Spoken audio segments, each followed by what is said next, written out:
So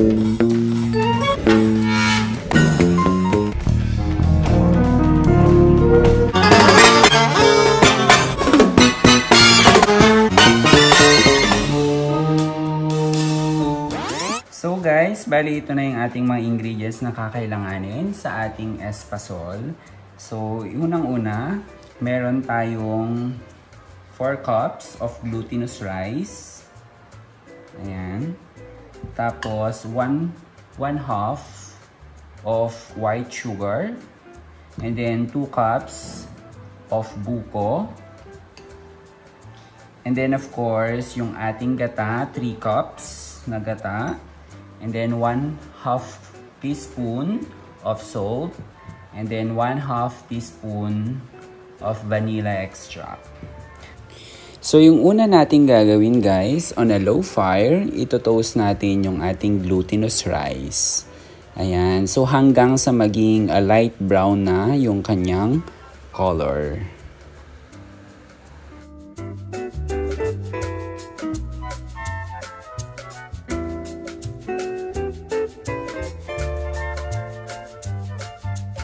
Bali, yan na guys, yung ating toasted na glutinous rice. So, bali, itong 1/2, i-separate natin siya para pangdas natin siya later on. And then after guys, bali, using yung the same pot, ilagay na natin yung ating gata. And at the same time, ilagay na din natin yung ating white sugar.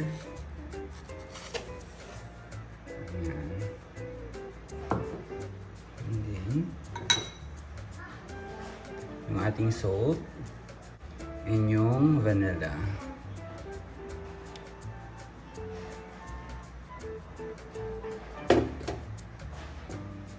Same with yung bukunut natin. Ayan. And then, pakuluin lang natin siya. Once na kumulo na yung ating gata, ayan, gradually ilalagay natin yung ating toasted na glutinous rice. Ayan, maglalagay muna ako ng konti.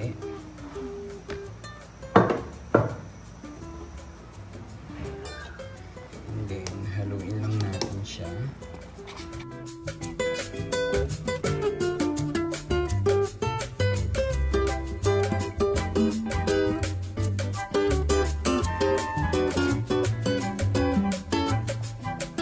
So, ayan guys, ihalo lang natin hanggang sa maging thick siya.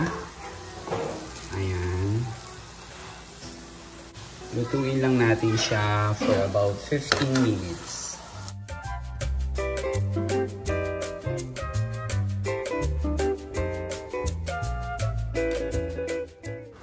Ayan guys, once na lumabas na yung konting oil ng ating espasol, pwede na natin siyang hanguin at palamigin. After using yung ating baking sheet, tapos yung ating hiniwalay kanina, toasted glutinous rice, ngayon ilalagay na natin yung ating espasol dito.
then after guys, lalagyan ulit natin siya nung ating natitirang toasted na glutinous rice.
So, ayan guys, meron na tayong espasol. Gamit yung banana leaves. Ayan. Ibabalot natin siya. Pero guys, you can use paper.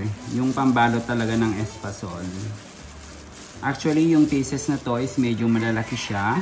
Pero since, alam mo yon, pambahay lang naman, pangkain. So, hindi naman na kailangan nating tipirin, ano? Pwede niyo siyang actually i-mold lang yung gamit yung kamay. Ayan.